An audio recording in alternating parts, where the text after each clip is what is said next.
En primera plana, Carlos Herranz.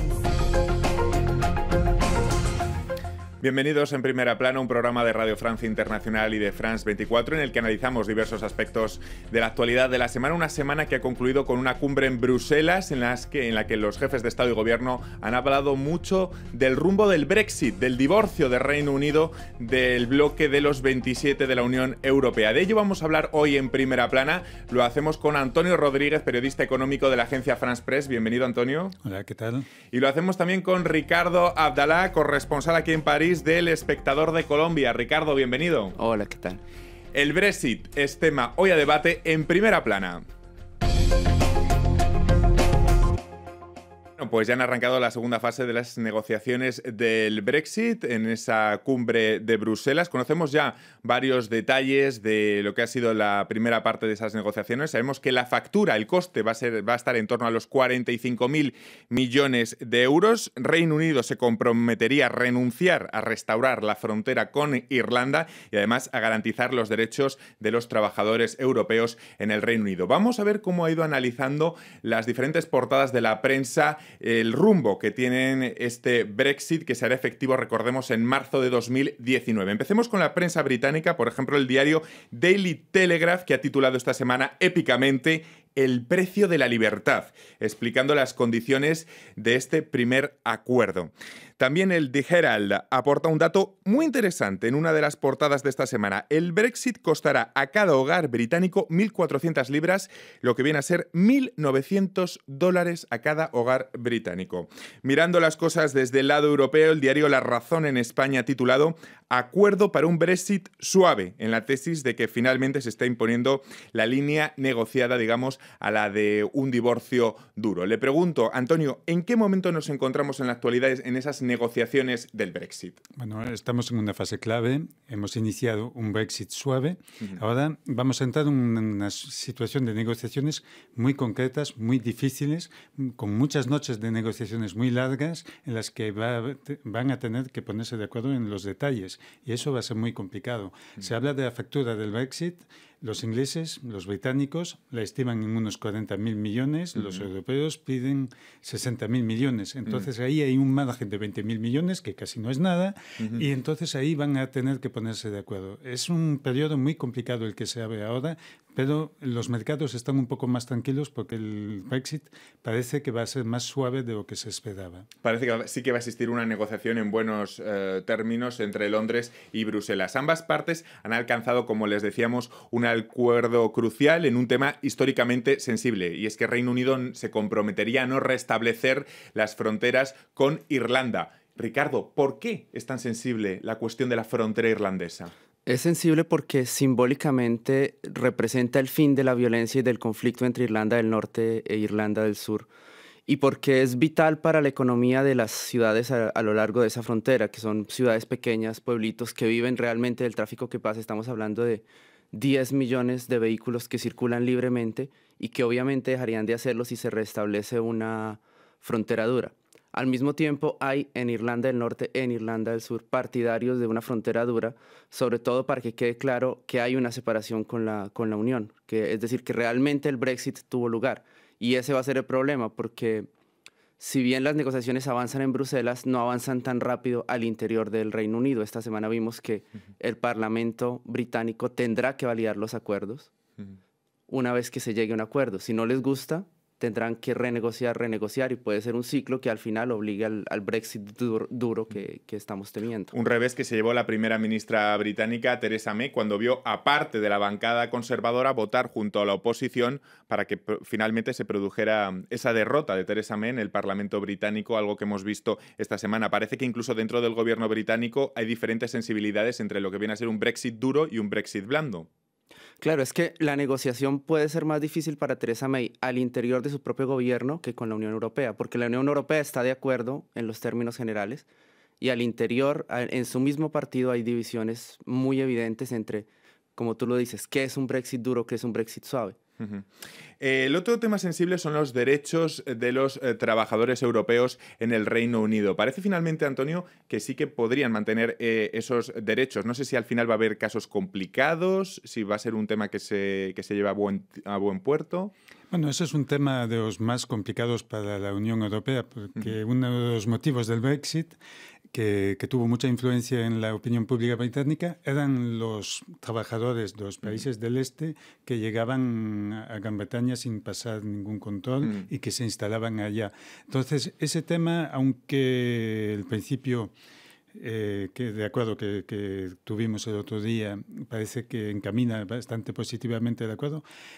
Eso va a ser bastante complicado de arreglar, ¿no? Porque los británicos sienten que están invadidos. Fue uno de los motivos del Brexit, de hecho, que decían que la Unión Europea no los protegía, que veían llegar ahí a mucha gente de todas partes, incluso españoles que han llegado después de la crisis del 2008. No son solamente países del este. Entonces ahí vamos a tener un problema muy, muy difícil que solucionar. Lo que quería decir con lo del Parlamento, al que aludías antes, es que realmente yo no veo dónde está el problema de que el Parlamento controle un acuerdo tan fundamental como el Brexit. Eso me parece lógico en un país democrático, en una organización democrática como es la Unión Europea. El Brexit, al final, fue una decisión tomada por el pueblo británico y es normal que los representantes de ese pueblo se controlen o se pongan de acuerdo sobre ese tema.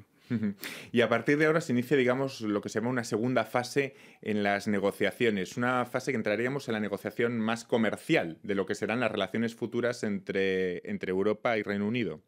Sí, eso es lo más complicado. Y es ahí donde los europeos no tienen que abusar, digamos, de los británicos, porque es uno de los mercados de exportación más importantes para varios países europeos.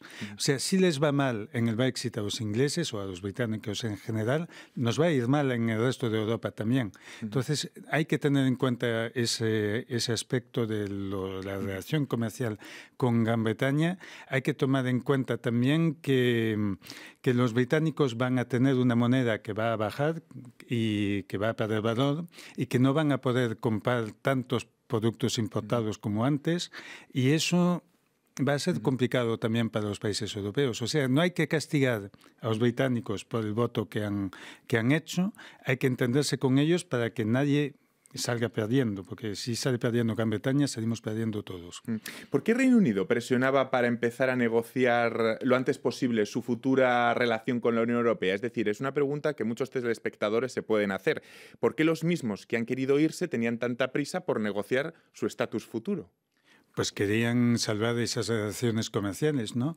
Yo he visto a los británicos, justo después del Brexit, andar por el mundo entero buscando acuerdos comerciales con Australia, con Hong Kong, con Singapur. Theresa May dijo que quería convertirse en el país del libre comercio internacional, o sea, bajar los aranceles para poder seguir conectado al mundo, ¿no? Eso me parece que es lógico de parte de los británicos de tratar de no perder todo con el Brexit. Hay varias estimaciones ya sobre los trabajadores que podrían abandonar la City, por ejemplo, de Londres en los próximos meses. En la práctica, Ricardo, ¿qué consecuencias está teniendo ya el Brexit en el Reino Unido? No sé, se habla también de una caída en los salarios de los británicos. Es que precisamente en la economía lo peor es la incertidumbre y eso explica por qué ellos tienen tanta prisa en que haya reglas claras, acuerdos claros, porque las empresas no van a invertir sin saber si dentro de 2 años van a cambiar las condiciones cuando el Brexit haga efectivo. No van a invertir sin saber si realmente habrá menos impuestos, habrá una abertura mayor hacia el capital. Entonces, en este momento, lo que hemos visto es que hay empresas británicas o empresas internacionales que estaban basadas en el Reino Unido, que están viniendo hacia Europa porque saben que las condiciones en Europa no van a cambiar dramáticamente, como si pueden cambiar de aquí a 2 años en el Reino Unido. Entonces es una cuestión de conocer las reglas y ahí está la prisa. Por eso tal vez esta primera etapa, aunque estamos hablando de trabajadores extranjeros, aunque estamos hablando de otros temas de fronteras, es económica porque es a partir de una estabilidad económica que Gran Bretaña y la Unión pueden negociar el resto de cosas cuando esa base esté clara. Es hacer un poco de política ficción, pero ¿piensan ustedes que si se repitiera a día de hoy, con lo que ya conocemos, la votación del Brexit, volvería a triunfar el sí al Brexit? Yo no sé, eso no se puede especular sí. Porque la gente no votó racionalmente, votó de forma irracional y no sé exactamente si volvería a votar de la misma modo o no, porque ese tipo de comportamiento, por definición, es muy volátil. Lo que sí pueden hacer los británicos es volver a votar. De repente, en unos años, decir, bueno, al final esto nos va a costar mucho a nosotros, como lo dijo antes usted en la presentación, unos casi $2.000 por británico, eso nos va a costar mucho. No nos habían dicho esto cuando votamos, pues habría que volver a plantearse la posibilidad de quedarse en la Unión Europea. Vamos a tener lío para bastante tiempo. Y además ha quedado bastante en evidencia, no sé si coincidís, la postura de la Premier británica de Theresa May en todo este post-Brexit, porque se encuentra, digamos, en un cruce de fuegos entre lo que se llaman los partidarios del Brexit duro y los partidarios del Brexit blando. No sé si ¿perciben ustedes así esa debilidad de la Premier británica, de Theresa May? Claro, es porque volvemos a lo mismo. Ella tiene que negociar con Europa, que está negociando unida en el Brexit, que tiene sus negociadores en la Comisión, hablando con ella, discutiendo puntos concretos, y tiene que negociar con una multitud de sectores al interior del Reino Unido y al interior de su partido. Es decir, ella está haciendo malabares porque sabe que necesita que el acuerdo se valide en Europa, pero sobre todo que el acuerdo se valide en el Reino Unido, y no es nada fácil. Está lejísimos de obtener una validación de los acuerdos allá. Sí, algo más quería añadir, Antonio. Sí, sobre todo que no se entiende muy bien la estrategia de Theresa May, ¿no? Cuando uno piensa en que convocó elecciones anticipadas para salir reforzada, para negociar el Brexit, y se quedó sin mayoría y necesita ahora el apoyo de los norirlandeses, la verdad es que estratégicamente me parece que Theresa May no estuvo muy acertada. Del otro lado, del lado europeo, hay gente que pedía un Brexit, unas condiciones que Europa se pusiera dura como reflejo por si otros seguían el ejemplo de Reino Unido. ¿Cómo veis esto? Bueno, hay posibilidades, efectivamente. Se mencionó en aquel momento de que un país como Polonia se canse de tener que negociar con la Unión Europea. Países como Hungría, que siempre están ahí en... Que podrían emular lo que ha hecho el Reino Unido. Existe esa posibilidad, ¿no? Entonces, efectivamente, la Unión Europea tiene que encontrar el camino correcto entre enseñar que no es un buen ejemplo y al mismo tiempo, como dije antes, no sancionar a los británicos, porque esto puede ir en contra de los intereses de la Comunidad Europea en general. Ese es el equilibrio complicado, ¿no?, al que se enfrenta ahora la Unión Europea. Vamos a despedir en este momento, en este punto, a los telespectadores de France 24. Nosotros continuamos aquí en Primera Plana.